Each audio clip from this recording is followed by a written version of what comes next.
దొంగ ఓట్ల లెక్కింపు ప్రక్రియ. మరి ఈరోజు ఈనాడు పత్రిక ఒకసారి ఉదయాన్నే చూస్తే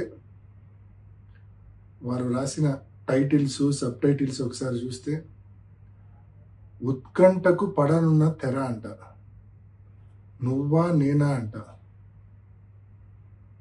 లోకేష్ గారి స్టేట్మెంట్, ప్రజాస్వామ్యం నిలబడింది అంట. ఎవరిని నమ్మించడానికి ఈ మాదిరి రాతలు రాస్తా ఉన్నారు? అసలు ఓటింగ్ జరిగింటే కదా అక్కడ మీరు ఈ మాదిరి రాతలు రాయాల్సింది. జరిగిందే దొంగ ఓటింగు, దానికి మళ్ళా ఉత్కంఠ, దానికి మళ్ళా నువ్వా నేనా, దానికి మళ్ళా ప్రజాస్వామ్యం నిలబడింది అంటే మీ ఉద్దేశము దొంగ ఓటింగ్ జరిగిందన్న విషయం పులివెందుల మండల ఓటర్లకో లేక ఎంతో వైఎస్ఆర్ కడప జిల్లాకు సంబంధించిన ప్రజలకో మాత్రమే తెలుసు. రాష్ట్రంలోని మిగతా జిల్లాల వాళ్ళకు తెలియదు కదా.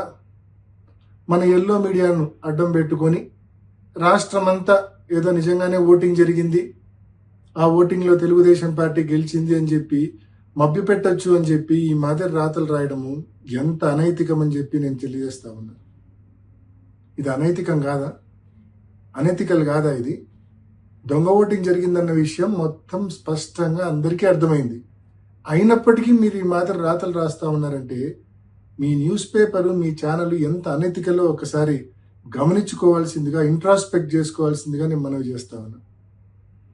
నిజమైన పోటీ జరిగి ఒక 5 ఓట్లతో తెలుగుదేశం పార్టీ గెలిచినా కూడా వారికి ఎనలేని తృప్తి, సంతోషం ఉండేది, మాకు ఎనలేని బాధ ఉండేది నిజమైన పోటీ జరిగింటే.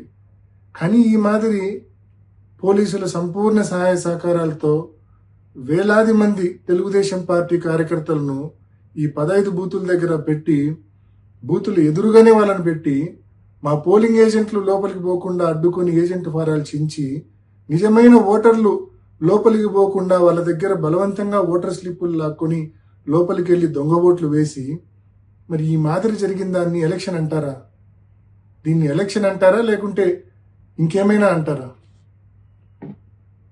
మీరు గెలిచినామని చెప్పి మీరు అనుకోవాల్సిందే తప్ప ప్రజలు అనుకునే పరిస్థితే లేదు. ఎందుకంటే పాపం ప్రజలు ఓట్లు వేసింటే కదా మీరు గెలిచినామని కేవలం మీరు అనుకోవాల్సిందే. మీ దొంగ ఓటర్లు కూడా కనీసం మీరు గెలిచినారనుకోరు, ఎందుకంటే వాళ్ళతోనే మీరు దొంగ ఓట్లు వేయించారు కాబట్టి. పులివెందుల మండల ఓటర్లు అసలే అనుకోరు, ఎందుకంటే వాళ్ళతో ఓటే వేయించలేదు కాబట్టి ప్రతిపక్ష పార్టీకి సంబంధించిన పోలింగ్ ఏజెంట్లను లోనికి రానివ్వకుండా, అదేవిధంగా నిజమైన ఓటర్లను లోనికి రానివ్వకుండా చేసుకున్న దాన్ని పోలింగ్ అంటారా? ఓటింగ్ అంటారా? దీన్ని ఎలక్షన్ అంటారా? సో దీన్ని ఎలక్షన్ అంటారా లేదా అనే విషయాన్ని నేను మీ విజ్ఞతకే వదిలేస్తా అన్నా. నిజంగా ఇది అనైతికమైన ఎలక్షను.